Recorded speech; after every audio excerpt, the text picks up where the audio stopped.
We are so thrilled to be partnering with Hinge. Hinge is the dating app designed to be deleted. As you all know, I'm a huge Hinge advocate as I met my partner of almost 3 years on the app. Even before meeting him, Hinge was always my go-to app because I met more relationship-minded people here and had some great dates. Clearly, I haven't been on the app for a little while, but I re-downloaded it to check out some of the new features. One that stood out to me was the voice prompt, my best friend's take on why you should date me, where your friend can hype you up. Not only does this make the profile creation less daunting, but it's not always easy to see your own green flags. So to test it out, I asked Yue some fun prompts to get her take on what I could put if I was dating again. So the first one, how long have we known each other? What was your first impression of me and how has that changed? Julie and I have known each other for almost 10 years. My first impression of Julie was that she's very social, but I've learned that she has a lot more depth to her beyond the social butterfly that she is. My next prompt, what do you think are my green flags? I would say she's deeply loyal. She believes in love, curious mindset, and she is fearlessly ambitious. And then last but not least, what kind of friend am I? Julie is the kind of friend who will always have your back, no matter what. Damn, that feels nice to hear. So download Hinge and try voice prompts today. Then find someone worth deleting the app for. I was so excited to get my shipment from Last Bottle Wines in the mail the other day, full of incredible red wines, all from Napa Valley. I love wine tasting, so having this to my door couldn't be happier. Also, couldn't be more excited that today's episode is brought to you by Last Bottle Wines. If you don't know already, they're a Napa-based online wine shop with a twist. They offer just one handpicked wine per day until it sells out, and they're always at incredible prices. We're talking 30 to 70% off retail. And the best part is that there's no subscriptions, no fees, and no minimum purchase. And I could not be more excited to bring this offer right now because they're having a marathon sale, which is coming up March 28th and 29th. Even better, we're offering Dateable listeners 10% off your first order with code DATEABLE. So if you are a wine lover like me, this is a great time to join. And did I mention that shipping is 100% free? So what are you waiting for? Mark your calendar for March 28th and 29th or get on it earlier if you want. You can sign up at lastbottlewines.com and use code DATEABLE and find out why Last Bottle is the most fun way to discover and buy amazing wine. The Dateable podcast is an insider's look into modern dating that the Huffington Post calls one of the top 10 podcasts about love and sex. On each episode, we'll talk to real daters about everything from sex parties to sex droughts, date fails to diaper fetishes, and first moves to first loves. I'm your host, Yue Xu, former dating coach turned dating sociologist. You'll also hear from my co-host and producer, Julie Krafchick, as we explore this crazy dateable world. Hey everyone, welcome to another episode of Dateable, a show all about modern dating and beyond, because we dive into why people do the things they do and why people think the way they do. But this past week, beyond modern dating, was a very special week because it was Julie's birthday on Thursday. And this weekend we had an ounce of normalcy because we went up to wine country and did a whole day's worth of wine tasting with Julie and some of our friends. Of course, we were wearing masks. We were 6 feet apart-ish, and we were very careful. Everything was outdoors. I felt we were very safe. Responsible. Yes. I feel like, yeah, like I think it's like you are kind of in your trusted circle, but I didn't feel like we came in contact with anyone outside of our group. So No. Yeah, I mean, it's one of those things. I was like a little nervous to go, as you know, and I was kind of like to you and other friends, I'm like, if you don't want to, I won't be offended. Yeah. I get that everyone has different comfort level, and I feel like everyone was like, yes, please, like, can we do something that's like something, right? Yeah, I think as long as we were outdoors, and I really appreciated at J Winery. Vineyards, yeah. It was like, so they do this cheese pairing, and normally you would have to do these shared plates, and they ended up giving everyone their own individual plates, which is like, yay, more cheese for us. But that's the way it should be. No more shared plates. Yeah. And they pre-poured everything. So as soon as you sit down, that's it. That's the only human touch you have. I mean, that one, I feel like we barely saw them. Like that one, Yeah. the only, like, I guess caveat is it didn't feel as much like wine tastings. They weren't like coming around telling you about it. But at the end of the day, I'd still prefer to be safer than that. But I agree. yeah, it was so fun. I mean, I feel like it was just like one of those days that it felt like pre-COVID, that we had a really good group too. Like it was just, everyone was really funny. We got into this whole discussion at the second winery about chickens.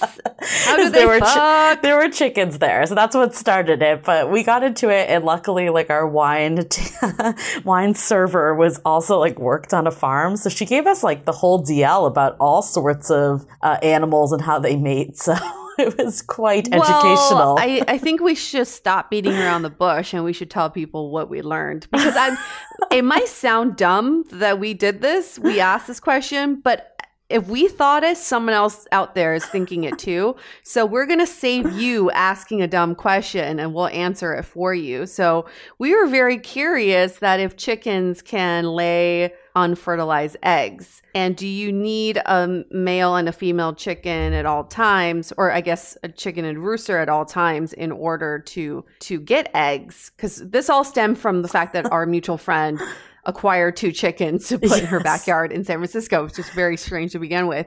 But the answer it's actually to quite this, popular, actually. A lot of people have chickens, but keep going. in San Francisco? Yeah, I know a bunch of people that do. What the It's like fuck? a thing. It's a thing. But anyways, keep my going. God, Irrelevant. I don't know what's happening in the city. Something's in the air. Like everyone's trying to be farm to table and then also try to find the next big, I don't know, app or whatever it is. It's like a little bit of the old, a little bit of the new. But so the answer is you can have a colony of lesbian chickens and they can just lay all the eggs they want, but none of them will be fertilized. So those can be used for consumption for us. Or a chicken has sex with the rooster, and then when she lays that egg, that will be a fertilized egg. But you won't know till the egg has been laid. I feel like chickens are ahead of us. Like they're just letting like anyone reproduce, right? Like no matter what your sexuality is, it's kind of a beautiful thing when you stop to think about it. I guess in a way, if you think about like women are freezing their eggs and they're not fertilized and then looking to get fertilized, is it sort of the same situation? Either way, I mean, apparently they do get it on if you do have a rooster. But on this particular farm, they keep the rooster in a room by itself and they only let him out when he's needed, which I think is fantastic. Ooh, he's like the pimp of the group. Well, or to serve the female chickens. There we go. I Women's empowerment angle. Exactly. It's you come out when I say so. Yeah, it's not like he's horny. He's like, which of you bitches want to ride my cock? No, he's like, I'll wait till you guys are ready for my services. It should be. As it should be. I like it. I like it. Again, the evolved species here, the chickens. Yeah, deep conversations on Julie's birthday. I think also, I just want to point out another deep conversation because it made me think of it too. On the ride up, Yue and I were in different cars. We had 2 cars that went up. Yes. And we heard Shaggy Boombastic Remix. That is actually out now on Spotify. Shaggy remixed his own song. But the reason I bring this up is because meta. So meta. But the best part was that in our Facebook happy hour that we did on Thursday, apparently in one of the rooms, there was this whole discussion. This is like deep thoughts of, you know, like when Backstreet Boys were saying, I want it that way. What way was that? They even said that Shaggy was the ultimate gaslighter because he was saying, it wasn't me, but she saw me on the kitchen floor. Or bathroom floor? Is it kitchen floor? Bathroom floor? Kitchen floor. But anyways, she saw me. Would be a different story. She saw me, but it wasn't me. Ultimate gaslighter. Yes. And then I had to bring up our meatloaf mystery again when he said, I won't do that. I will do anything for love, but I won't do that. Like, what is that? So really deep philosophical questions that keep us up at night. But I did learn something serious this weekend too, Julie. Okay. Not that this wasn't serious. This is all very educational. But I learned a lot about the cancel culture. And it's like something I keep hearing. And I know it's like if you're woke, you're in tune with what this phrase means. My boyfriend actually had to teach me what cancel culture meant, which really is just like if someone does something wrong and then you just kind of like dismiss them just for their actions right there, like one chance, and then you don't give them another chance again. And it's an interesting concept because what's happening right now with with camera phones, you can catch people in the act. They get blasted on social media, and then these consequences are that they get fired or they get shamed or whatever. So the latest example is Michael Lofthouse, the CEO in San Francisco, who was caught on camera in Carmel Valley at a restaurant saying racial slurs to this Asian family, and it's discussing what he's saying to them, and he's like just so drunk it's not even funny. So his video gets blasted, and now the guy has stepped down from his position as CEO,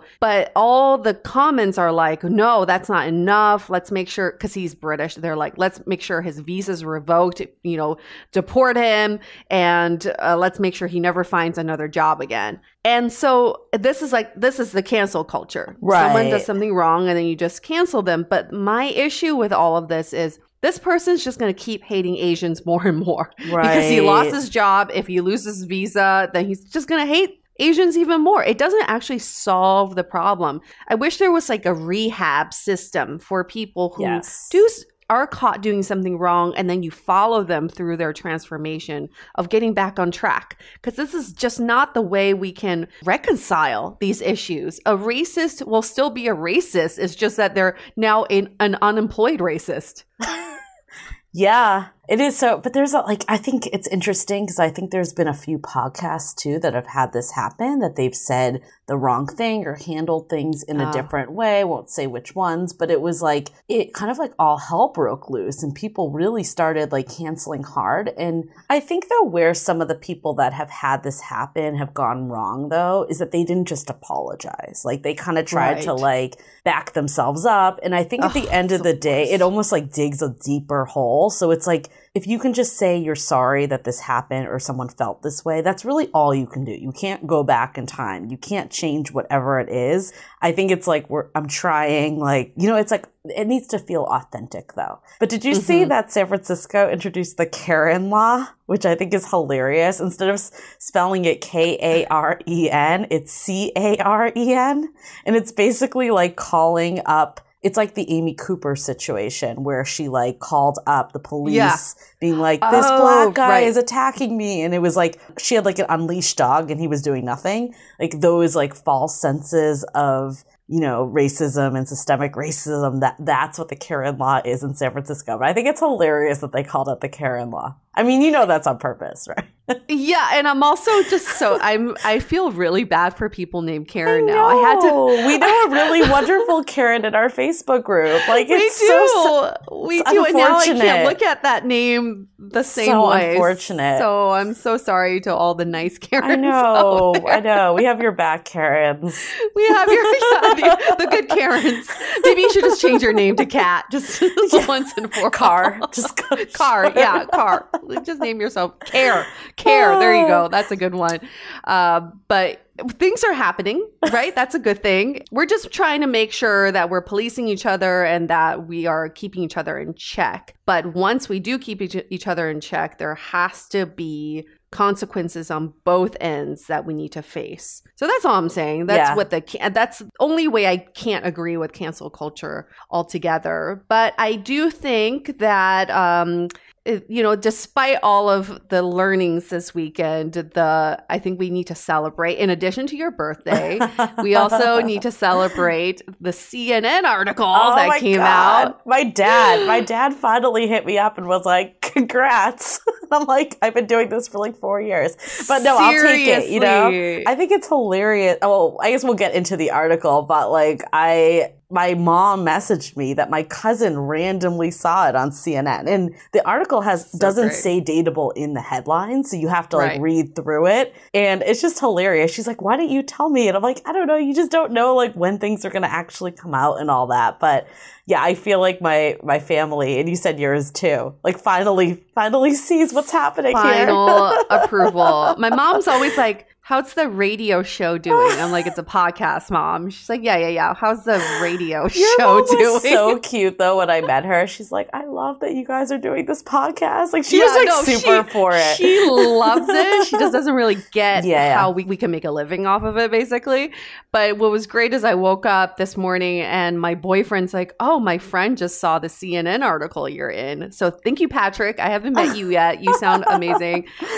He also lives in Hong Kong, so that's great. Amazing, you know, like it's really widespread. But I sent the article to my parents and they both gave me a thumbs up. So, you know, the ultimate Asian parent approval. Oh my God. Thumbs up. My parents were so excited. I was like, I have never seen them so excited about this. It was crazy. I think my dad was like, you're famous now. I'm like, let's not go this far.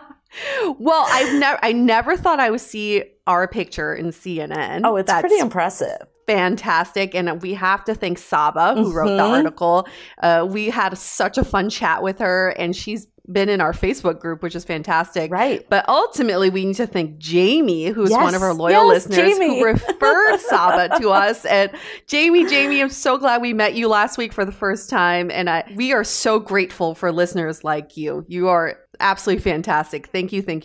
I mean, I think this was like the most serendipitous moment because Saba just like direct messaged me through Facebook. It was like, hey, I've been in your Facebook group this whole time and I'm writing this article. I love you and Yue to like share your thoughts because you obviously have a lot. So, I mean, the article was amazing too. Definitely recommend reading it. If you just like search CNN Love in the Time of Coronavirus, I think it will come up. And no, just CNN Dateable. Just CNN Dateable, it will come up. Two keywords are all you need. But I think there was, you know what I loved about it? It was so positive because in addition to interviewing us, she interviewed a couple people that actually met people through this time. And they had positive love stories. I think so many times we can just get hung up on what we can't do. So it was really nice to just see it through a positive spin of how this time can really bring people together. We had one guy that joined the Facebook group that like shared like this most beautiful story and like everyone was just like going crazy and loving it. Like that he like met his going to be husband on Facebook, yeah, over during this time. Yeah, they like moved in together. They're like having a ceremony and people were just like, thank you. You know, we've had a few recent like success stories. So it's been nice to hear those in addition to, obviously, we don't want to like diminish that it's a tough time right now, but it's nice to hear the positives that are coming from it. It just really reminds me of the advice my friend Julie Alexandra has given us is always go out on a rainy day because when it's not the most positive vibe outside, your chances of meeting someone may be less, but your chances of finding love increase because that one diamond in the rough who's also out while it's raining, you guys are going to connect right away. So I love equate that to this time of this pandemic too. Totally. I love it. I think also, I would love your take on this, Yue, because one of the members of our Facebook group wrote this and it got me thinking because I think one of his comments was that dating, like some of the like even our episodes before coronavirus didn't feel as relevant anymore because everything has changed so much with COVID. And my initial reaction was like, okay, I can see that because it's like a different like landscape of just how people are dating. But when I really thought about it, the way I view modern dating from all the episodes we've done and just how entrenched we've been is that like 25% is tactics, like how you use apps, how you go on dates. And I think 75% of it is mindset. That's my personal take on it. I think like you can literally have two people that have identical profiles on a dating app, and I think their experiences will be very different based on how they perceive it. So of course, like there's differences right now. No one's going to deny that there's like people aren't getting as physical as fast or like where you go on dates is different and you're not meeting people in real life as much. No one's going to deny that. But I'd love your take because I think there's a lot that holds up, if not more, with this emphasis on mindset. You know, that is a very interesting point that he makes. And then I really like the point that you're making too. When I was a dating coach, every client came to me and said, I have this very unique situation that no matter how many blogs you write about other people going through similar situations, you have to listen to mine because it's so unique. And then I would listen to their situation. I'm like, it's actually not that unique. So I think what happens with dating a lot of times is that we don't think certain things apply to us because it's not specific for us right now. During this pandemic, listening to a couple matching on an app doesn't apply to me because I'm not on dating apps. But I think when you step back and look at the big picture, all of our episodes are about how people connect. And that's it. You're totally right. It's a perspective and it's a mindset that anybody can take away and learn from it. It's not the details of how someone met and how they fell in love. It's on a wider level of how can I learn from this story, how I can better connect with others. I completely agree with you. I think it's all still applicable. It's just the tactical stuff that doesn't really apply. Or it's going to change, evolve. It's going to change, yeah. But you could say that for anything. You could say, well, those two people in that story, their story was exactly like mine, but they don't look like me, so it doesn't apply to me. I mean, it's kind of the same thing. There are always going to be variables, but it's more about what you can take away from other people, not so much how you can apply yourself to other people's stories. Let's be honest. On the tactical side, we've heard people bitch for years now that they don't meet in real life anymore. So if anything, now just more people are concentrated on apps. So you would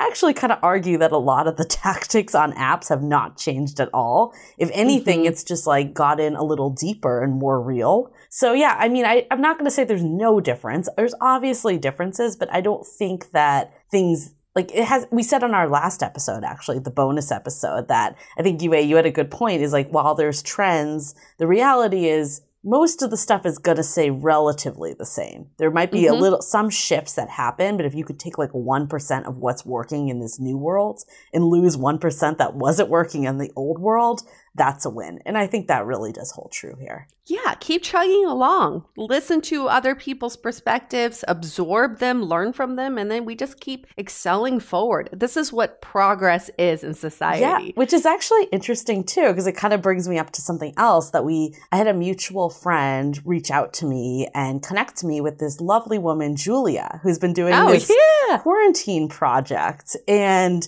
I signed up for it because I thought it was fascinating. It's called the Quarantine Love Project.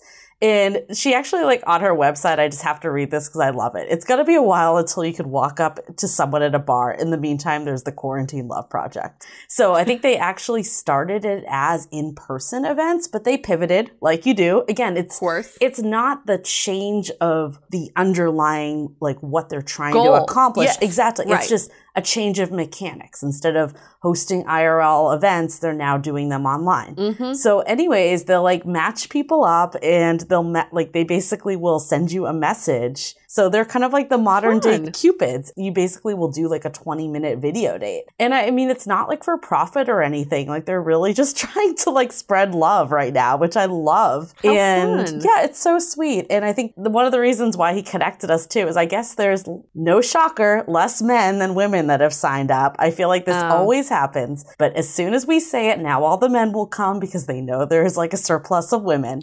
So we're hoping that some more men can sign up. And I signed up today. It's super easy. You just fill out like a quick questionnaire. So definitely check out Quarantine Love Project and see if they're in your city and let these modern day Cupids do their magic. What's the website? QuarantineLoveProject.com? Yep, that's it. Okay, perfect. Easy breezy. Another website I'm going to throw out at you all during this quarantine. I know that you guys are doing a lot of online shopping, as am I. I've gotten really good at online shopping, but we put together an essentials list for dating during this time. And so now we have a website for that. It's Amazon.com/shop/dateable podcast. We're on the influencer program. Oh, wait, look at his influence. Well, when you are the Ivy Leagues of podcasts, you have to influence, right? Reference to last week, if you remember. Amazon.com/shop/dateable podcast. We basically made a list of essential gadgets and whatever to use for dating, for self-care, for sexy time, you know, the good stuff. And we have a book club in there as well of previous guests and their books. So it's a really, really comprehensive list. So yeah, check it out. I love the book club. I feel like this is like the one way to find all our past guests who have had amazing books that they've shared. Yeah. And I love the vibrators, so I'll give a plug for that too. Yeah, we both added our own stuff in there, tested and true. So I don't know, maybe it'd be a fun game if people go on there and just like attribute which one to whom. Like, oh yeah, Julie definitely put this one on I the definitely list. put the magic wand. Everyone knows that. Everyone knows how much UA hates it and how much I love it. And the calendar that's from Julie. The calendar? That's UA's. No, there is no calendar in there. Fools. Let's get to this episode. It's another bonus episode. We were on in a podcast called Kinda Dating, hosted by Natasha, who's fantastic. She is like in it. She's in dating. She comes from an Indian family, so she has that cultural influence into her dating life. And she's just so honest and raw with her retelling some of her dating stories. So we were on her show talking about some of the best and worst dating advice we've gotten. Yeah, this is our Kinda Dateable collab. Yeah, Kinda Dateable collab. That's correct. So here comes Natasha on Kinda Dating.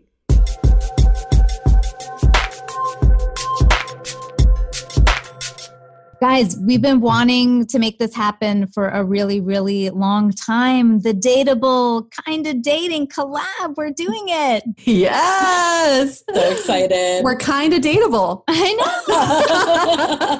know. Actually, new podcast to the making. I really love that name. I think we're onto something.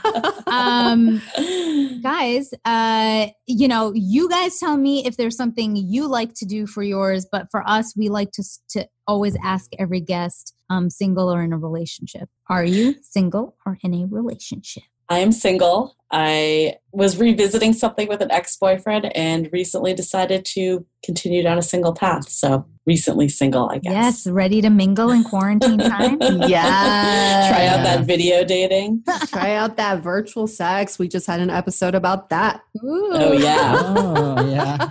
Get it. Sounds fun. I'm in a relationship and with my boyfriend for over a year and a half now and trying to navigate quarantine together. Damn, are you guys living together? I mean, for now, for the quarantine, but as we start to loosen things up and the lockdown is starting to lift, I think we'll have to figure things out. Yeah.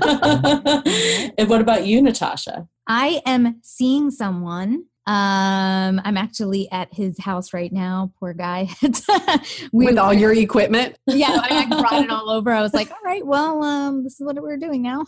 So, yeah. And Cool. I am married, just so you guys know. But I used to date a lot. So, whatever How long that have you been means. married for, Adam? Over 2 years now. Okay. Nice. All right. Still sort of a newlywed. Yeah, not that long. Love it. Love it. So today we're talking about, you guys tell us, what are we talking about? What are we talking about? I think we should be talking about, because we've had so many seasons of Dateable and we've had so many great guests come on and tell us some really awesome dating tips. We also thought this is a good chance to not only talk about the good dating advice, but also the really terrible dating advice we've gotten over the years. And we should just bring those out now and just like bury them somehow, like it should be ceremonial. Let's just bury the really bad dating advice we've had. And Natasha, I'm sure you've also had your share of really bad dating advice that you've heard on the podcast. Oh my God. On the podcast in life, it's like so many things. Yeah, tons. So what's your number one bad dating advice that you've heard? Oof.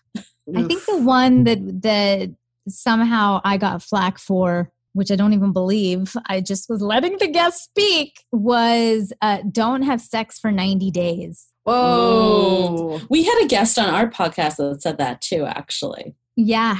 And I think though, because I think that they were two different guests. Right. Which is shocking to me because I'm like, there are more than one person out there who believes you should wait 90 days. You know what's funny? Because we actually had one of our bad dating advice that we've gotten is the arbitrary 3-day rule. And I think they both actually have a very similar theme to them, is this arbitrary number. Like, why 90 days? Why 3 dates?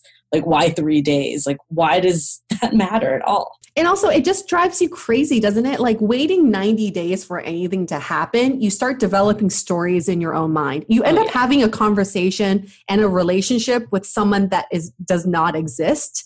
And that's the danger of waiting and just guessing. And like in those 3 days or in those 90 days, anything could happen. So why, like, I just don't understand. Don't deprive yourself if that's something you want. And what if the sex is so bad? Like, what if you go like 90 days and you are just like, this is my person, and then it's terrible and you can't come back from it? Well, you know, I think an unfortunate part of sort of what society has fed the narrative society has fed to women is that our worth is determined by when we have sex. Like how quickly did she give it up? I mean, fucking Steve Harvey has a talk show on this and he still preaches this. Yes. That like a guy will value you more. And I'm not saying like I'm not here to advocate like, hey, bang anybody on your first date. My whole thing is if you want to on your first date or if you want to 3 months from now, right. The whole thing should be, do you want it? And only have sex when you want it. If that means in the first hour of meeting somebody, great. If that means 3 months, right, that's fine. It's just whenever, so you don't feel like, I mean, I'm sure you guys have also met girls like this. Like some of my girlfriends have felt, oh, it didn't work out. He was just using me for sex. And it's like, well, you won't feel like that if you feel like you did it because you wanted to make somebody like you. That's a really great point, Natasha, because I think by having this wait period, it gives other people permission to judge you if you don't end up living to those 3 days or like 90 days. So it gives you the permission to slut shame yourself. We've had girls that write into the show and say, I slept with him on the first date. Am I going to be viewed as, you know, like just someone he's going to play around with, like a fuck buddy? And then it gives men the permission to judge you if you do sleep with them within those 3 days or 90 days or whatever it may be. So it's just another way for us to judge each other. And that's terrible.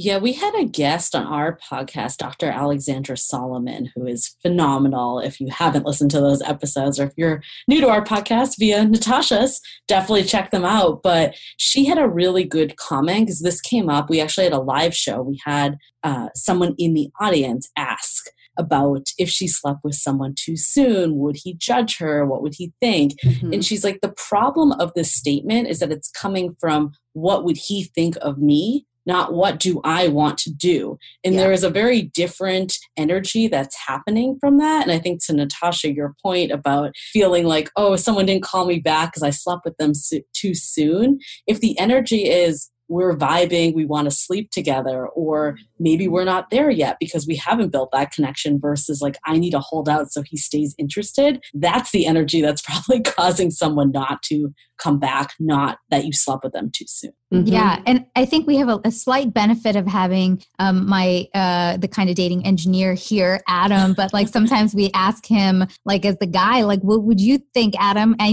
already know what you think. Yeah. So, well, they don't know what you think. I feel the same way you do about not having a specific number. I think there's no reason to put an arbitrary number on such a thing and so on. I think people need to act how they feel inclined. If the girl really likes the guy and feels that, she wants to do that with him and her judgment is saying, yes, let's do it, then have fun, but be safe and whatever. But like, would you judge a girl? For not having sex with me on the first date? No, like if it was too soon or too late or whatever. Yeah, no, I would not. I mean, if anything, the guys are probably like, hey, this is cool. Like, I wouldn't imagine there'd be a lot of, protesting on their end of things.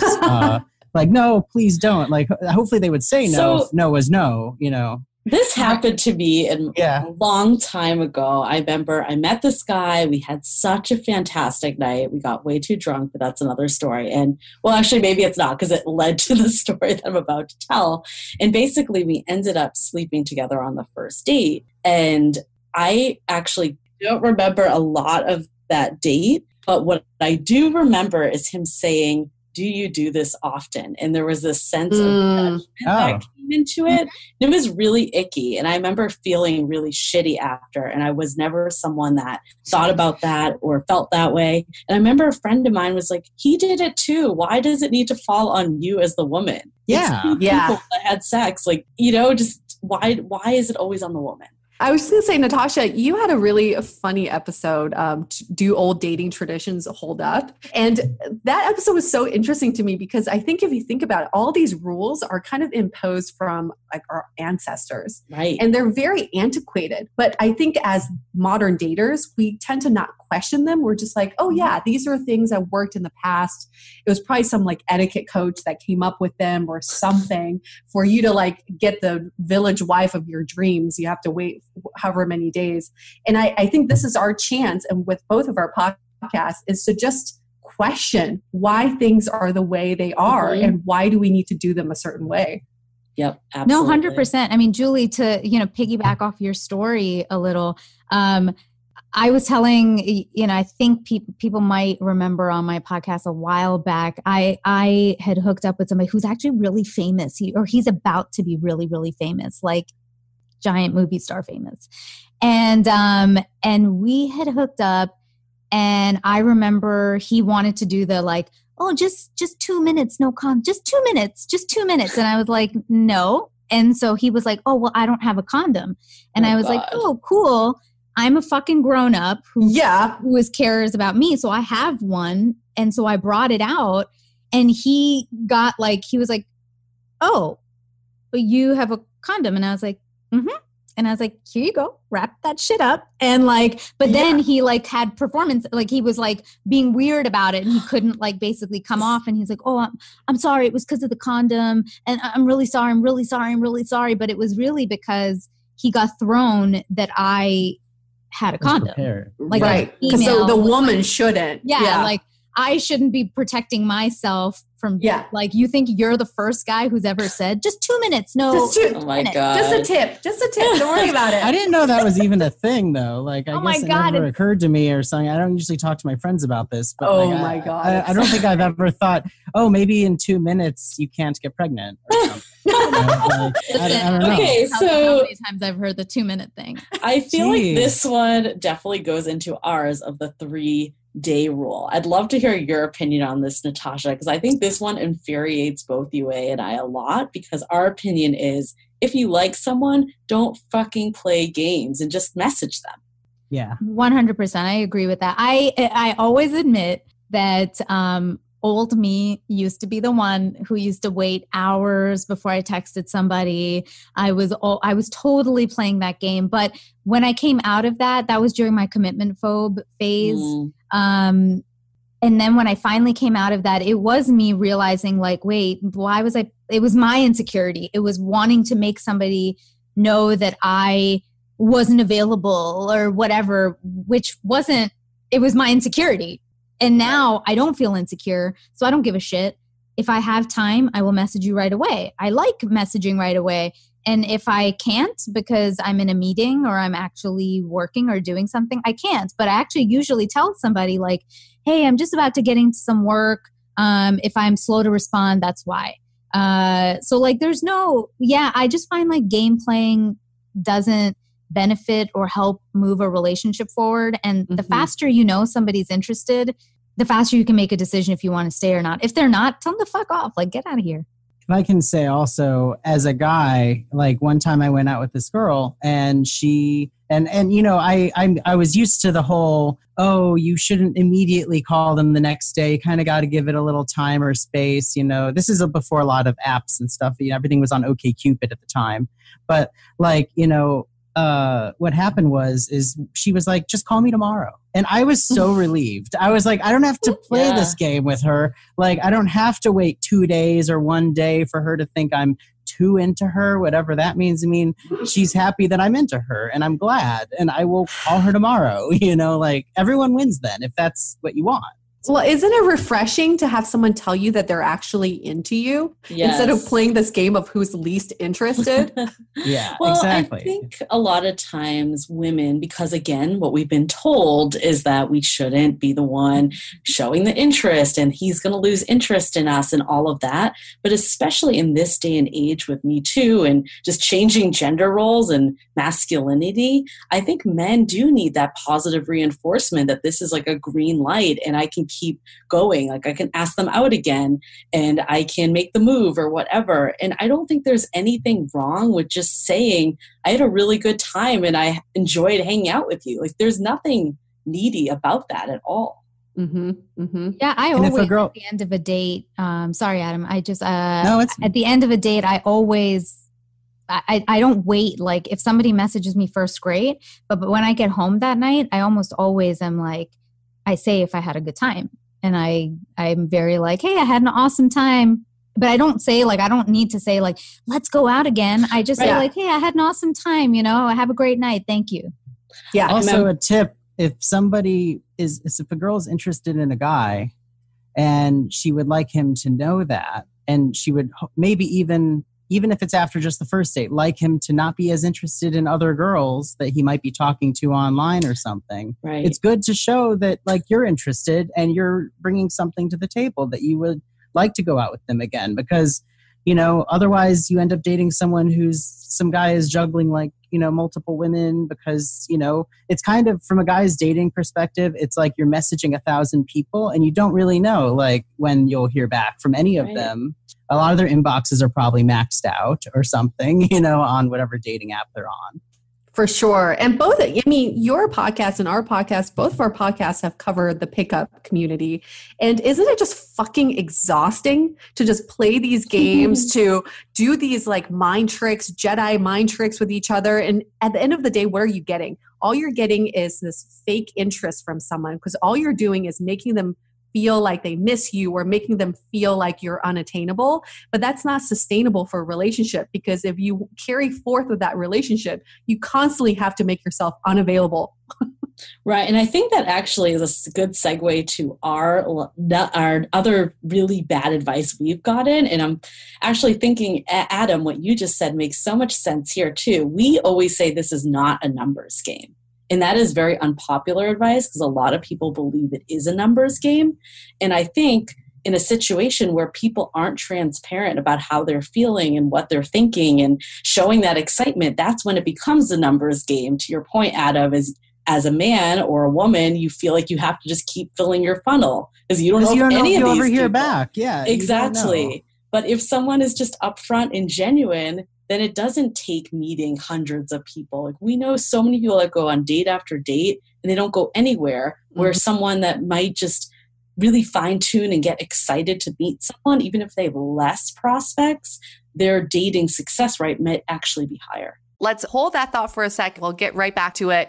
This episode is sponsored by Via. We all know there are things that can help set the mood in the bedroom, but did you know a little THC could also do that? Yes, Via has developed a unique blend of pleasure-enhancing cannabinoids, libido-strengthening herbs, and a low dose of THC all into one mind-blowing gummy called High Love. This gummy, wow, it will awaken your senses, increase blood flow, and intensify any sexual experience. I've been pleasantly surprised by the High Love gummies because it is just the right amount of THC for me to have a good time without feeling sleepy. And hey, if THC is not your thing, Via also offers a wide array of other gummies without it. And everything legally ships in 50 states with discreet packaging directly to your door. So if you're over 21, you can get 15% off and a free pack of award-winning Dreams THC plus CBN sleep gummies with our exclusive code DATEABLE at viahemp.com. That's VIIAHEMP.com. Let the gummies work their magic. Head to viahemp.com and use the code DATEABLE to receive 15% off and one free sample of their Sleepy Dream gummies. That's viahemp.com and use the code DATEABLE at checkout. Take your passion and pleasure to a whole new level with High Love from Via Hemp. Living with ADHD can be a challenge, and dating with ADHD is definitely a challenge, we've heard many of you say, but finding the right care and proper tools needed to succeed can be life-changing. Done is an online ADHD care platform that can get you all the resources you need to help manage your ADHD. Online visits, refills, and a 24/7 care team made for you. In just 1 minute, Done's online assessment can help kickstart your ADHD treatment journey. With experienced clinicians, worry-fill refills, and online visits, you can start getting personalized care as soon as today or tomorrow. So contact an expert team that can help you around the clock and get a personalized treatment plan just for you. Here's how you do it. Take a free 1-minute assessment and book an appointment with a licensed ADHD clinician as soon as the next day. Get continuous care, one-click refills, insurance coverage, and 24/7 care team support with Done for just $79 a month, and pharmacy copays as low as $0. Visit get.donefirst.com/podcast to learn more. That's get.donefirst.com/podcast to learn more. Done. Turn ADHD into your strength. As you know, I recently left my corporate job and I've been in total recovery mode, all about self-care. One of my new routines is the nighttime shower before bed. There's just something about washing away the day and that reflection that's been super helpful for me. I've been using one of our partners, Osea's Mega Moisture Duo. This combo body oil and body lotion are so freaking incredible. It literally feels like I'm at a spa. I realized that the secret is seaweed and other skin level ingredients that are normally reserved for face products. And that's why I was so excited when Osea became one of our partners. And, you know, we're so grateful for partners like this because one, they keep the show going, but they're also super good for all of our listeners and for our own well-being. So if you want to have that nighttime bliss like I am doing, you can get 10% off your first order site-wide with code DATEABLE at oseamalibu.com. You'll get free samples with every order and free shipping on orders over $60. So head to oseamalibu.com and use the code DATEABLE for 10% off. Let us know which products you end up going with. Share them in social. Super excited to see what you end up choosing. Yeah, I remember being in an Uber once and the driver was telling me, male driver, that it's a numbers game. And I remember laughing and being like, what? No, it's not a numbers game. And this is like years ago. So this was like, you know, slightly more naive me. And I was like, no, what do you mean? And then I sort of understood his point of view in that for a guy, like on dating apps for, you know, a second, like girls will get a lot more matches on a dating app. For guys, they're swiping right on everybody. Like they're not even thinking, do I like her? They're not reading a profile. They're just like right. Mm-hmm. Because they're like a lot of guys numbers are, game, right? It's a numbers game because I'll swipe at 150 girls and maybe 2 will message me. Whereas for girls, definitely different, where, you know, I tell my girlfriends, dude, don't do that. Like use a little bit more of your critical thinking and judgment. Look at somebody's fucking profile, for example. Like, can they form a sentence? Does that bug you that they don't know that they don't know the difference between there and there? And, you know, like it would bug me. Like, does he sound like a douchebag? Did he ask you for a dick pic? Or, you know, did he send a dick pic? So, like... Did he ask you for one? I know, did he ask you for one? That's a sign. Right. You know, so I think it can vary for genders. I understand why people do it, but I think it's a flawed concept for sure.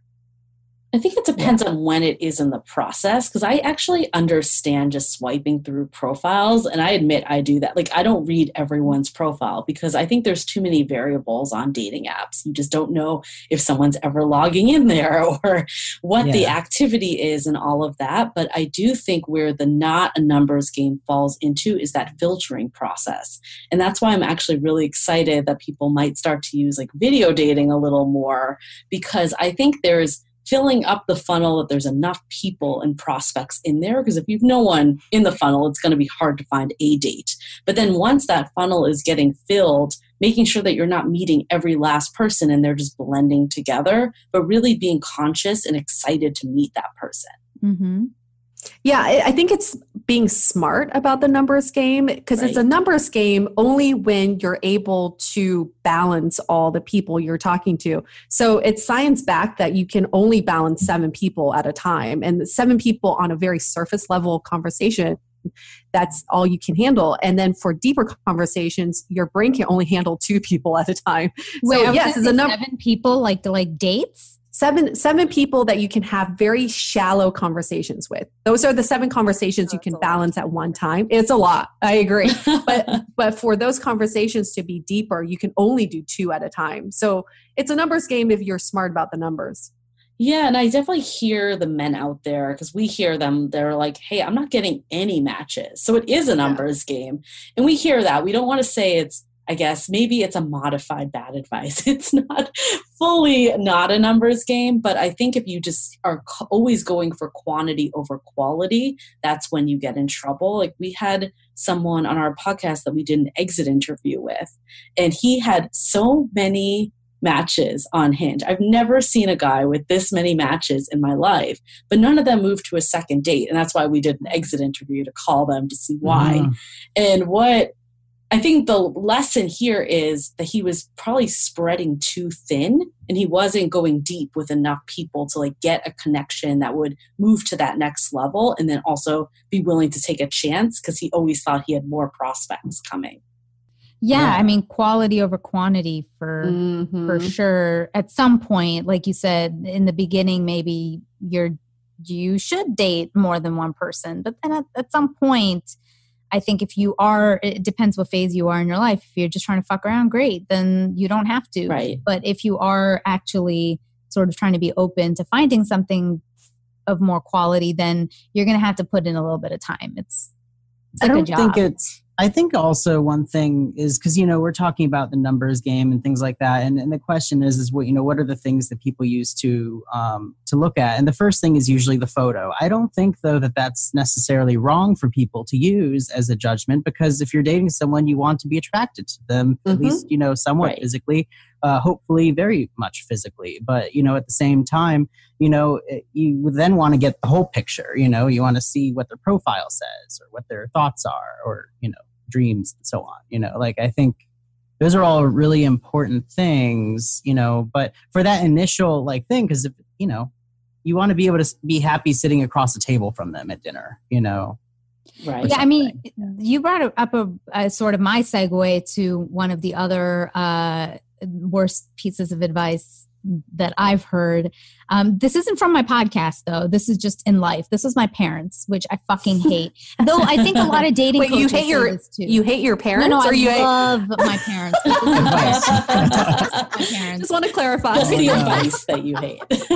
Obsessed with my parents. This piece of advice I hate. But it's also stuff that you hear a lot of cliche dating coaches and shit say, which is looks fade. Don't focus on looks and blah, blah, blah. And I'm like, suck my non-existent dick. Sorry. Yeah, right. But anytime, I'm not saying anybody needs to be a 10. That's not what we're saying. They need to be a 10 to you. Yes. And that has to matter. Because I see, my parents, when they tried to say that to me, and they tried to set me up with somebody that I was like, are you guys kidding right now? Kidding? And then they were like, well, looks don't matter. And I said, oh, cool. And my parents, mind you, for Indians, had a love marriage back in their day. So, they were progressive in their own way. And I said, so Dad, what was the first thing you noticed about Mom? And he was like, she was very beautiful. She was smart. She was, she's very tough. She knows what she wants. And then I'm like, and Ma, what did you like about Dad? He was charming. He was very handsome. He was really good. Oh, cool. So fucking looks matter to you guys.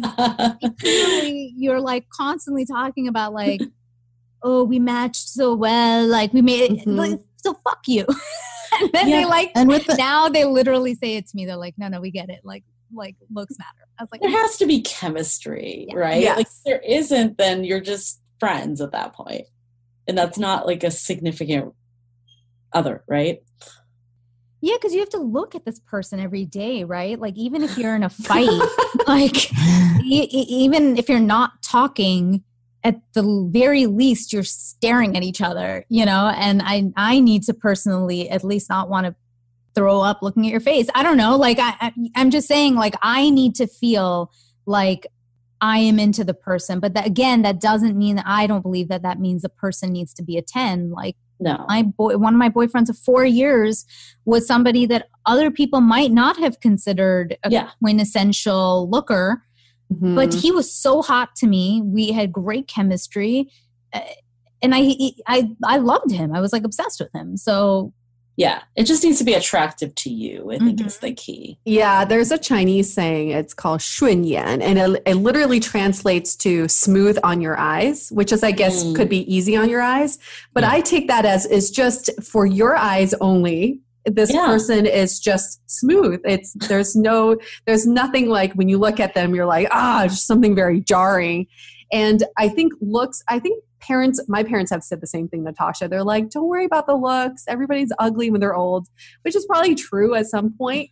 But that's the beauty of dating when you're younger, is that you can get excited about someone's looks, knowing that it could fade in the future. And so why not like take advantage of the looks when you have them? I think there was a Sex of the City episode too that was like the memory of them, even if they're like old. It's like the memory of feeling excited. Why are we skipping like 60 years of our life and like imagining somebody at like 80, 90? Right. I'm like, it's fine. Honestly, I actually saw an amazing Instagram post yesterday, which was saying like women in their 40s, 50s, 60s, 70s. I think 40 was like Shakira, 50 was J-Lo, 60 was, I don't know who, 70, Vera Wang. I was like, Lord help me. She is gorgeous. Yes. Yeah. Well, I think the other flip side of it is I personally would not want to be with a guy that didn't find me attractive. So if you're holding on to a relationship because you feel like you should be because they have the right pedigree or whatever it is, but you have zero attraction to them, that's really not fair to that other person at all. That's so true. Like when your kids are like, what did you like about mom? And he's like, well, I wasn't into her looks, but she had a great personality. He's like, we have a purely platonic relationship. Yeah. And, you know, I think a lot of people, they think about these things in terms of like, what will my family think if I introduce this person to them? And they think about like their grandma or something. And it's like, I don't know about you, but like, you know, my spouse's grandma, like she's like, this is your grandfather. And she'll point to a picture and he's like a hunk in the Navy or something. Yeah. Like he's a gorgeous looking guy, like, you know, from, you know, back then, like, so that's great. Good for him, you know, but like at the same time, the fact that people try to act like you shouldn't care so much about that. But then look grandpa, he was very attractive then, you know, or something. I don't know. Okay, yeah, so I keep wanting to, just add that little button as a reminder for anybody listening that we're not saying that somebody has to be an objective. There is no such thing as an objective 10. And I don't know, maybe Angelina Jolie or something like that. But outside of that, we're saying like they should be attractive to you, and it should matter for you. That, you know, my best friend always asks me a question that I'll admit, like, there were people I wasn't totally attracted to that I gave or I ended up in relationships with because of this weird thing in my head. But she then made me like think of it very differently. It's kind of gross, but she'll always say, like, after I come back from a date, she's like, so did you get juicy goosey down there? Like, vagina tingles. That's what we got it. And then she's like, if you didn't, get the fuck out. And I'm like, that's actually kind of... You know, I've totally been there before. I remember I dated this guy for a bit and he was great on paper. He was an objectively attractive guy, but for whatever reason, it just did not give me vagina tingles. And eventually I'm like, I can't fight this. Like, there's nothing that's going to make this work. And again, I think it comes back to what is fair to everyone in this situation, yourself, but also that other person. But just be forewarned that we can't get hung up on certain characteristics, like women with the height thing. Let's just give it up for now because it's not. What's your minimum height requirement? How tall do you have to be to ride that ride? Completely guilty as charged. Adam knows. I talk about this on the podcast. What's your minimum height requirement? It's gone down. Okay, like that's how I've become compromise. Been 5'10" plus. Okay, how tall are you? It's because I'm short and I'm thinking about future children. Not that I don't know if I even want children, but I'm 5'2.5". Hey, I also know two people. They're both under 5'10", and their kids are all like 6'2", 6'3". Yeah, so you never know. You never know what could happen. Of that is Okay, I'm so kidding. we've had a lot of the bad advice. I think we should transition to the positives. What's the best advice we've ever heard? Ooh, Natasha. I gotta go with the OG queen, which is Beyonce, Oprah, Maya Angelou. Okay, all right. Which is when someone shows you who they are, believe them the first time. Oh, not the second, not the third, not the fourth, not the fifth, the first time. And I usually tell people that, like, I actually almost guarantee people that you know exactly what the problem in your relationship will be within your first week. If you are actually paying attention, you will know whether it's somebody telling you, you know, I work a lot, or I haven't had a relationship before, or somebody being like, I mean, you know, guilty of being with the guy who on our first date said that you should know something about me. I'm divorced and I have rage issues. And I stupidly went, oh, he's being honest. I can fix you. I was like, he's so honest. That means he mustn't be that bad. You know, every relationship I had, and I've had a lot, I knew exactly what the problem would be. And I just didn't believe them. And and whenever that is that you find out about that person, because it is hard to become aware of that. And you know, it's sort of, we're probably a little bit more trained because of doing this like our podcasts, but most people might not be. And I think whenever you realize a behavior that's really off for you, believe that that's the behavior. Don't not trust it. Or if somebody's telling you straight, don't be like, no, they don't mean it.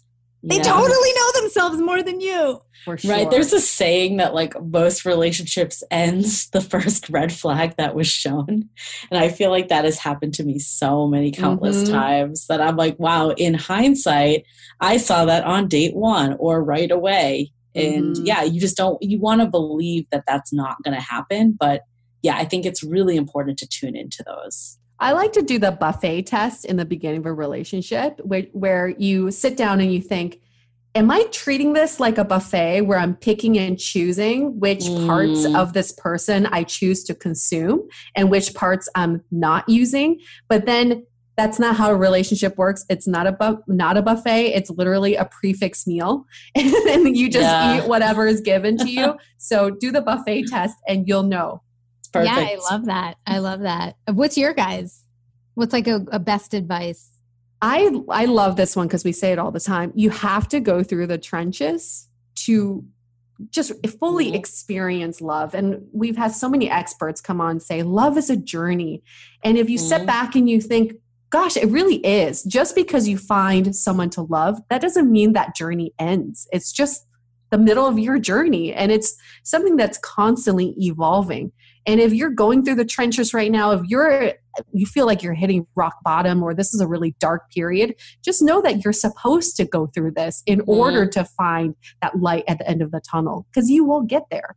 There was like someone that said a statement, you're exactly where you need to be right now. And I think that one has stuck with me through this. And it totally goes to what Yue was just saying. It's like, you need to just recognize that it's okay if things aren't figured out, because things are never figured out. It's just a constant evolution all the time. Yeah, that's beautiful. I am obsessed with Eckhart Tolle, and he has this sort. It's probably like my favorite quote of all time, but he says, "Every experience is for the evolution of your consciousness. How do you know this is the right experience? It's the experience you're going through right now." And it is sort of exactly that. Like, you're exactly where you're supposed to be. Yep. And you know, I'll say this: I agree with that. And I still don't wish all of it on everybody. Like, as somebody who has, you know, I was in a very abusive relationship that had me depressed for many years. It was physical, mental, emotional, every kind of abuse possible. I was very, very broken from it. Now looking back, I can go, man, I'm glad in a way. Like I secretly thank him. I would never tell him to his face. I secretly thank him for teaching me boundaries. I didn't know I had no boundaries at all. Or I just didn't know how to enforce them. And that taught me something. That said, I tell everybody, please don't do what I did. You didn't have to experience that to learn that that's not the kind of good person for you. Like, I don't have to go out and walk in front of a moving car to know that that's going to hurt. Right. There are some aspects I'm like, yes, if you are in something, learn the lesson, but don't walk into a fire and think you're not going to get burned because, hey, I'm just going to learn from it. And God bless, most of us can, but some of us, like, without getting dark, can go into something that becomes very abusive. And I'm lucky I got out, but there are people who don't. So there's like that's where I'm like, I get it to like 99%. There's that one sliver percent for me that's like, don't do all the bad things that I did. Well, I think it's like people always say too about our podcast, and I'm sure this holds true for yours too. It's like one of the reasons they like it is they can hear all these experiences, so they don't have to necessarily go through all of them on their own, and they can be a little more conscious of those red flags or whatever it may be, or just be conscious that they're learning from their mistakes but not repeating them over and over and over again. I think the part about the journey, though, it's sometimes you do just have to do it yourself. Like, no matter, I don't know about you guys, there's been so many times that I've given advice to friends or they've given it to me and you're like, yep, in theory I get that, but because I'm the one in it, it's different. So I think there's some of that that's just never going to go away. I agree with you, Natasha. It's a line, though. But I think the part that really sticks with the journey is when people are just down about being single. Like, maybe it's not necessarily a bad experience, but it's, oh my God, I'm X age, I'm 30 and I'm single. Like, what's wrong with me? All of that. And I think where we really come in with this is that no one has it figured out. It's a journey. It's okay if it doesn't happen by certain timelines. Like, not everyone is on the exact same page, like path, find what works for you. Yeah, I think sorry. Go ahead, Adam. I think a lot of what is going on with this is dealing like sort of like with fate and people's thoughts on, what will happen, what happened was meant to happen. And that doesn't mean that it's unavoidable. If it doesn't mean that you have to repeat perhaps these situations. You can learn and adjust and keep moving forward. I think there is a danger to people sometimes when they start rationalizing it. Maybe it makes them feel better in the short term, which is, nice to feel like, oh, well, it was meant to be this way, or this worked out for the best, now I know something that I didn't know before. You want to learn, but I think there's an interesting line there also. We had Mark Manson on our podcast a few weeks ago, and he says something that really resonated with me. He said, when you face an issue or problem, don't try to fix it, evolve from it. So next time when you see a red flag or see something happening in your relationship, ask yourself, how do I evolve from this? And I think that's where the line can be drawn, because when we try to fix something, that's when we go deep into that rabbit hole. That's when we put so much pressure on ourselves that if we don't fix it, we become failures in our own mind. So if we evolve from it, then we can just relieve some of that pressure and think about, okay, how do I just get myself out of this 1% more? 1% each time, baby steps. Right. Yeah, and I also think, changing sort of the lens of how we look at what trenches are, right? For example, like we think going through the trenches means you have to experience negative things. But the trenches could also be making the decision that I don't want to experience this, which is hard. I think that's harder to do sometimes than going through the shitty experience, because having the discipline to say, like, I mean, you guys must have done this now that you have like this podcast and successful and all these things. Like, I've gone on dates with people and I'm like, fuck, I want to go down this path, but I'm not going to. Yep, absolutely. Not touching that. And it's so hard. I'm like, fuck, did I make the right decision?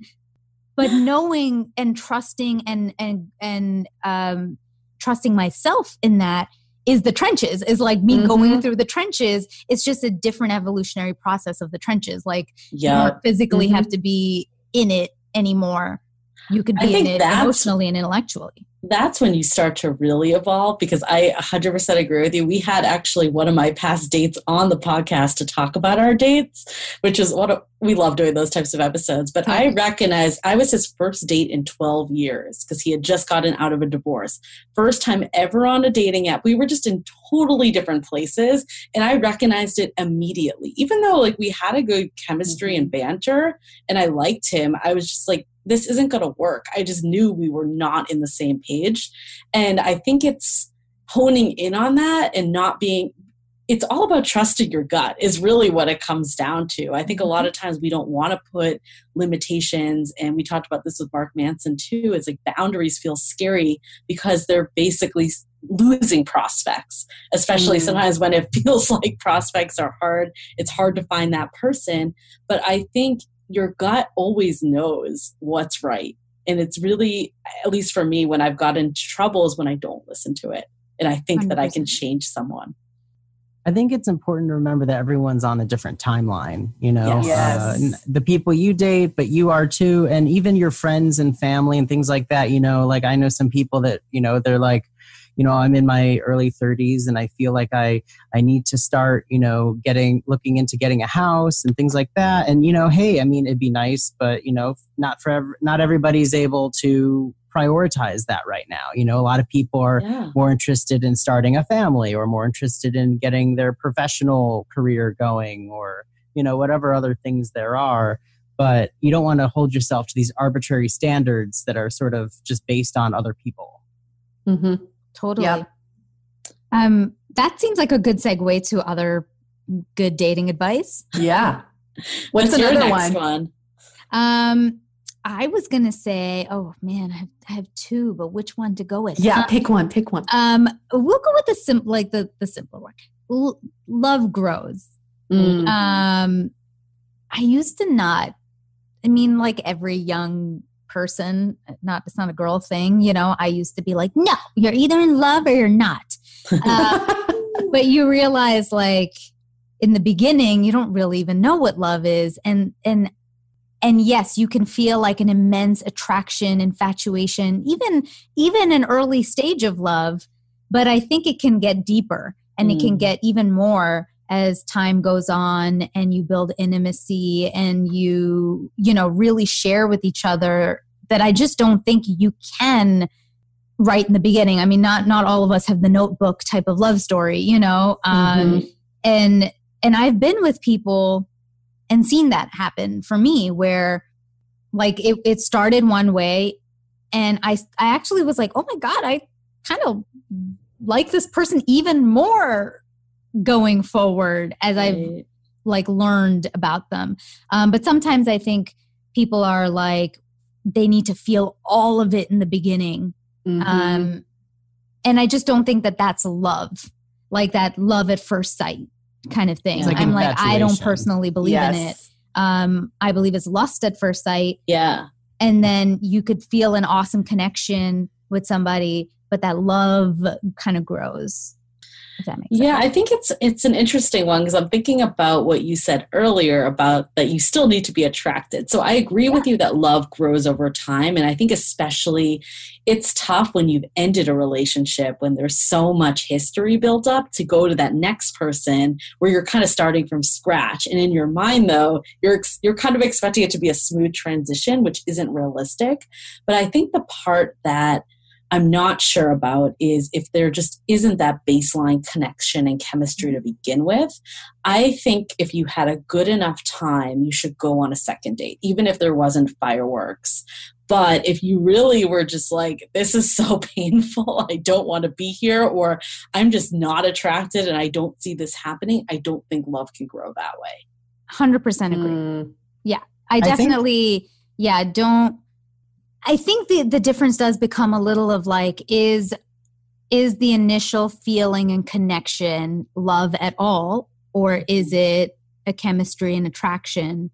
and is love. And I guess it comes down to like, what is the definition of love for all of us, right? Like for me, love is an action. And so that's a personal thing. To some people, it's not. To some people, it's a feeling. And for me, it's like, well, to get me to do something out of real love for you probably takes a little time because I don't fucking know you in the beginning. Right. So I'm going to do stuff, but I'm probably not going to like go out of my way or like, you know, for example, in the beginning of meeting somebody, if suppose you met somebody your first week and somebody close to them passed away, would you go to the funeral versus if you know them 6 months from now, would you go to the funeral? It's like that sort of development of intimacy, I guess is what I mean with. Got it. So it's less about like attraction growing. It's yeah. And I think that always comes back down to like why we always assume love is this like attraction feeling, blah, blah, blah, which it is. Like I'm saying it's very fucking important to have that. But that's not love. I'm sure we've all been there and been like, hey, I felt a lot of fucking attraction to somebody, but it didn't mean that they amounted anything to me or I amounted anything to them. Yeah. I don't know. And Natasha, based on what you just said also, as someone who's been in that exact situation of like being early in a relationship and then there was a death in their family and it's like the question of like, do I go or do I not? Because I'd only been dating them like a month. But at the same time, we'd gone out a handful of times. I wanted to be there for her. It was someone who is now my wife, so it was the right choice. But, you know, the other thing though is that like, you know, you don't really know, like, you know that once you go to an event like that, their family is going to start saying like, who's this guy? It must be serious, you know, or something. And you're like, it's only a month. I hope it's serious enough. Like, you know, but worst case scenario, you're there for them. And that's really, you know, good to be there, you know, and so on. But you know, I think you don't really know, like I honestly, when I first met my wife, it's like I didn't know what exactly I wanted in a wife, you know, like that's the thing is because like what is the definition of a spouse, you know, and where everyone's got a different answer, you know, everyone's got different ideas of what they want. And mine is Michael B. Jordan. Oh, there you go. Yeah. Your dream wife. Husband. I think that's a good segue to our last one that we have. And it's kind of building off what Adam just said, is that so much of it, you said, I don't know what I want in a wife. And a lot of this is getting to know yourself first. And I think the realization and best advice that we had is that a relationship is not going to make you happy. It can help you be happy, but it's not going to make you happy. And if you're looking to be happy, the best place to start is yourself. And we had this amazing guest. She wrote this book. Her name's Amy Spencer. She wrote this book, Meeting Your Half Orange.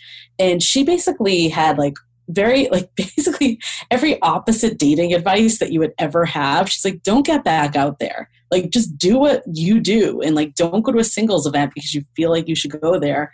Go bake if that's what's going to make you happy. Yeah, you might not meet a man that way, but like you need to hone in on what makes you happy.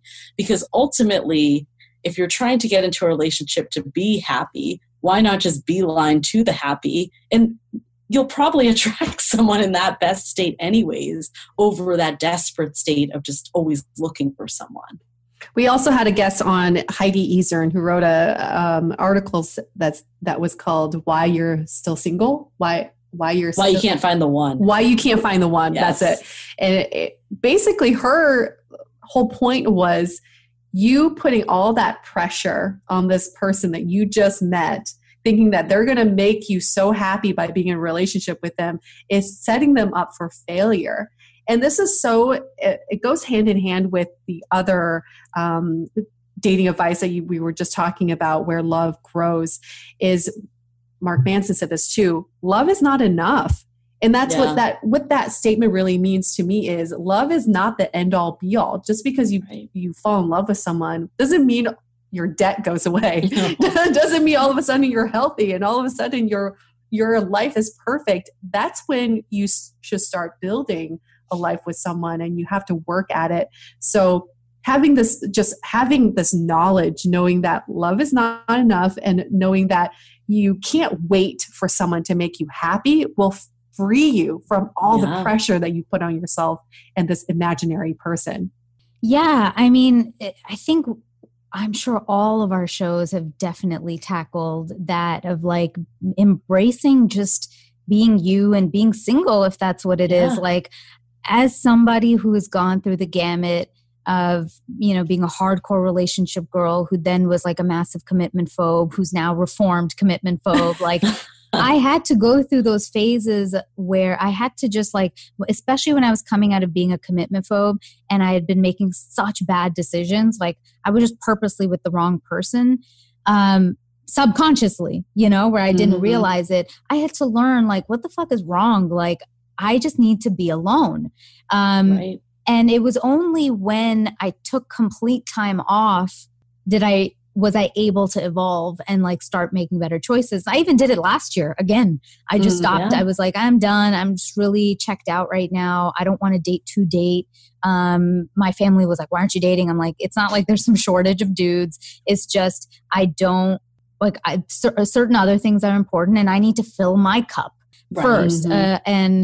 And so much of what we do at the end of the day comes out of not feeling enough and insecurity and lack of worth. And we're always looking for somebody else to fill that in us. And they can for time being. That's why they always say like the first 6 months feels amazing. It's like a honeymoon because you are filling that. But it's like anything else where at some point the novelty will fade away.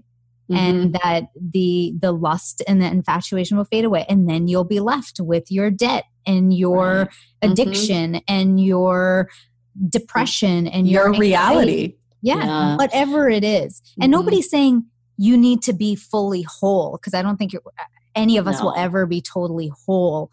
But how good enough can we get before, you know, we start realizing like, hey, I love me first.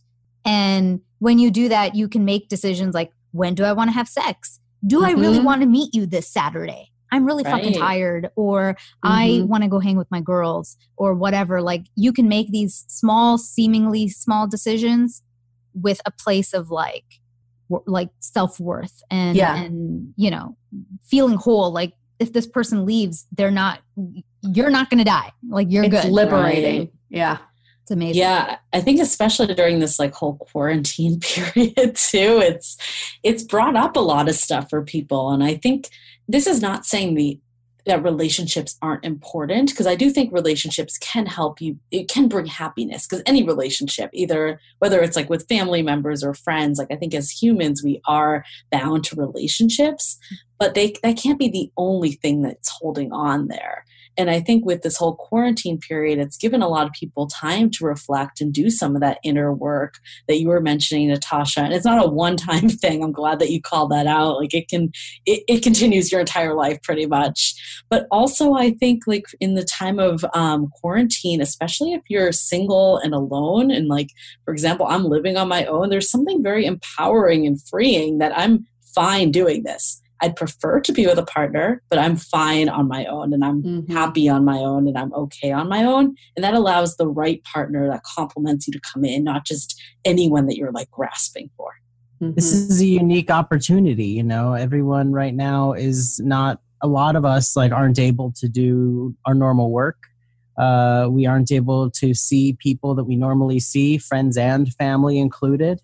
We really are getting to kind of understand and get to know ourselves, you know, and I think it's good for people to reflect on that while this kind of rare occasion comes up, you know, if there is a positive, which, you know, overall there's not, but the positive could be that, you know, people get some self-understanding in terms of what they want and what they're looking for, and they find someone who, you know, who compliments them, but you got to remember though that the person doesn't necessarily fill a void either.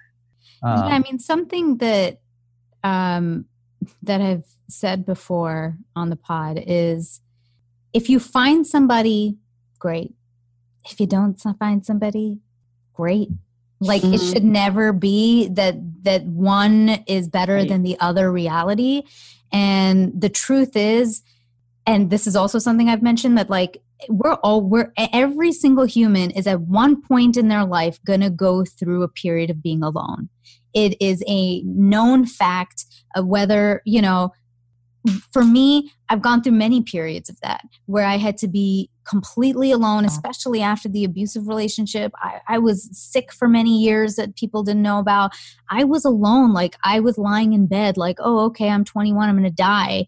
And I had to realize that when all the noise goes away and all the people go away, you're only left with yourself. And that can happen early in your life, or that can happen late in your life, which is like, hey, I've been with my partner for 70 years. One is going to die before the other.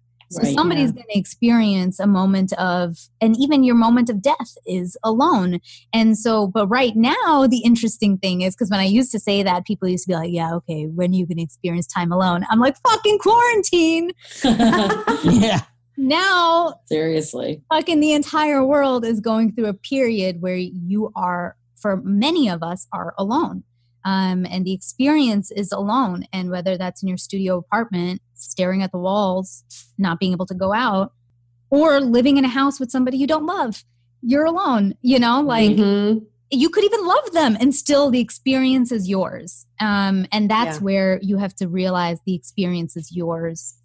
And all these other things, including people, are fillers and parts of the experience, but the overall experience is yours. And even in your recent episode about loneliness, you distinguish there is a difference between being alone and feeling lonely. They're completely different things. Yeah. So it's during this time, some of us may be alone, but we can still feel like we're amongst other people as well. 100%. 100%. Cool. Well, this was so fun. I'm glad that we were able to really go down the best and the worst that we got. You guys are awesome. So are you. Where can people find your guys' podcast? So many places. Easiest is our website, dateablepodcast.com. That's DATEABLE. It's like DATEABLE. We're abling you to date. But also we're like on iTunes and Apple Podcasts, Spotify, Overcast, you know, all the ones. Pretty much any possible podcast app. And then what about for Kinda Dating? Same. We are on all of the major podcast apps. So wherever you get it, and we're at Kinda Dating on all the socials. Yeah, we are also at Dateable Podcast on social too. Yeah. Dog wanted to say hi. He was whining the whole time. Wait, we are not totally done. If you'll give me an extra couple minutes. Yeah. Yeah. Do a segment called 6 Questions. Guys, are you ready for your 6 questions? I don't know, but I'll try. I guess we are. Like rapid fire. Don't overthink it. Whatever the first fucking thing that comes in your head, say that. Cool. What is the first thing you notice about a potential partner? Ooh, their smile. Oh, I was going to say smile. And then I'll go with forearms. I love forearms. I don't know why. Forearms are so sexy. Or big? What specific? Like veins. I like looking at veins. Yeah. Something really sexy about that. Yes, Adam. Can I throw out one more? Hair? Oh, okay. Could have a good head of hair. Okay. I got TikTok videos in my head. What's one deal breaker? Oh, that's a good one. Narrow-mindedness. Someone who's just so stuck in their own ways and who just, it's like, no, things have to be this way, or I feel this way and I'll never change my mind. I can't stand that. It's a good one. What turns you on? Forearms.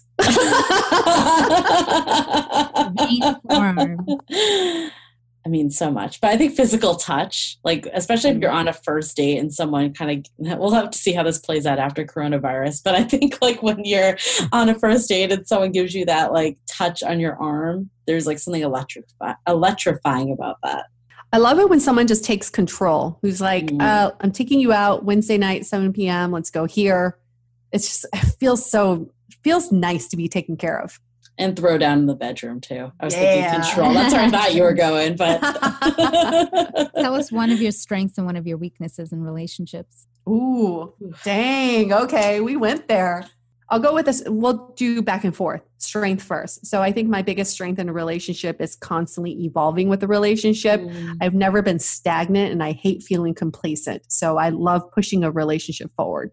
I think my best and worst is probably the same, is that I'm very empathetic and caring And sometimes I'll put someone before myself is probably like the downside of that. But I can also be a phenomenal girlfriend because I'm such a Cancer and so caring and sentimental. Hey, listeners, have you met Julie Krafchick? Yeah. Single and ready to mingle. She's the best girlfriend ever. I think my biggest weakness is pride. I let pride get in the way all the time. During fights, I'm like, fine, we're done. Or, I just I have to win. And I'm with this current relationship, I'm learning a lot about it's not about winning. It's about evolving. Definitely. What is love?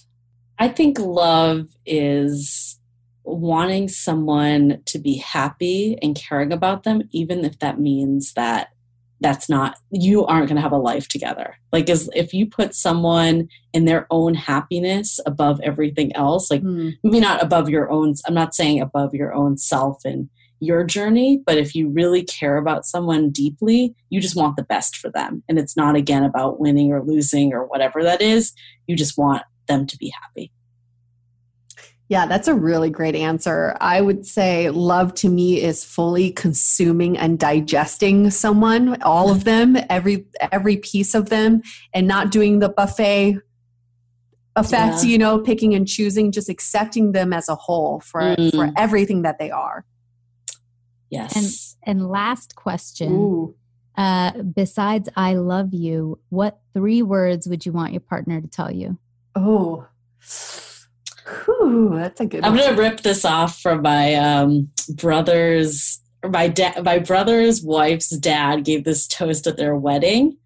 And he said that when he knew my brother was the right one for his wife or his daughter was when he didn't say, I love you, but I'm not going anywhere. Maybe that's not 3 words, but it's like, I'm not leaving. I'm sticking with that. Love that. Oh, that's such a good one. Shows such a level of commitment. Yeah. I love it when a partner says, I miss you. I think that's the second best feeling in the world to love is to miss someone. Yeah, that's beautiful. Well, that was it. Yay! We survived. Those are great questions. I'm going to have to write those down. Yay. Guys, thanks for doing this. Thank you. Thank you. Can we do our ending the way that we typically end episodes? Please. Stay dateable. The Dateable Podcast is part of the Frolic Podcast Network. Find more podcasts you'll love at frolic.media/podcasts. Want to continue the conversation? First, follow us on Instagram, Facebook, and Twitter with the handle @DateablePodcast. Tag us in any post with the hashtag StayDateable, and trust us, we look at all of those posts. Then head over to our website, dateablepodcast.com. There you'll find all the episodes as well as articles, videos, and our coaching service with vetted industry experts. You can also find our premium Why series where we dissect, analyze, and offer solutions to some of the most common dating conundrums. We're also downloadable for free on Spotify, Apple Podcasts, Google Play, Overcast, Stitcher Radio, and other podcast platforms. Your feedback is valuable to us, so don't forget to leave us a review. And most importantly, remember to stay dateable.